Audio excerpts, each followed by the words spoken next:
Did you know that the largest pumpkin ever weighed in at 1,725 pounds? Today I'm going to be teaching you how to make pumpkin muffins. Now you have to put all the dry ingredients into one bowl.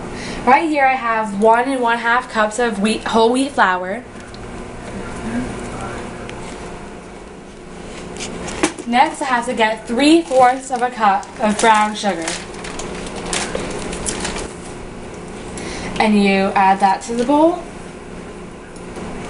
Next I get 1 1/2 cups of old-fashioned oats.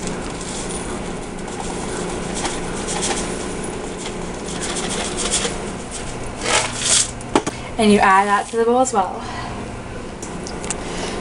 You have to add about 1 teaspoon of ground ginger,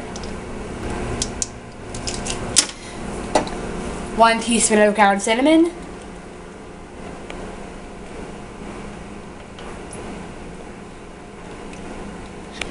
and then 1 teaspoon of ground allspice. For the final ingredient, to the dry ingredients, you have to add 1 teaspoon of baking powder. And that's all for your dry ingredients. Next, you have to add all the wet ingredients into one bowl. And And that's all for your dry ingredients. Next, you have to add all the wet ingredients into one bowl. First, you add 1 1/2 cup of pumpkin.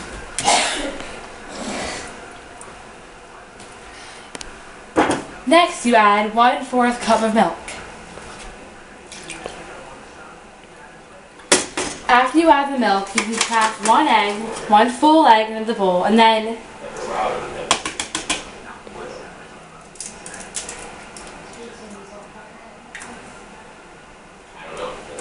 after you've cracked 1 egg, you only add 1 egg white.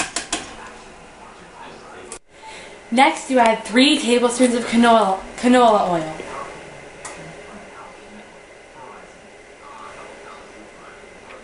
And make sure you do it over the bowl so nothing spills.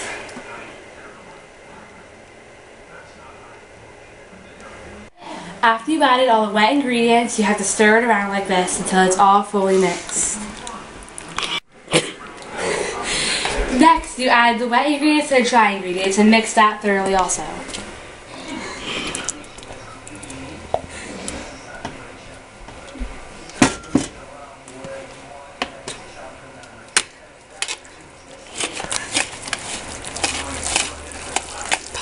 The next ingredient you need to add, just to make it a little sweeter, is dark chocolate chips. And you need to add about 1/2 cup of them, or more if you want. And after you add that, you need to mix it thoroughly. This is optional, but you also could add chopped walnuts if you want to. In the end, before you put it inside the muffin tin, it should look like this. The next thing you need to do after the mixture is all mixed in, you need to add the muffin mixture into the muffin tin, like this.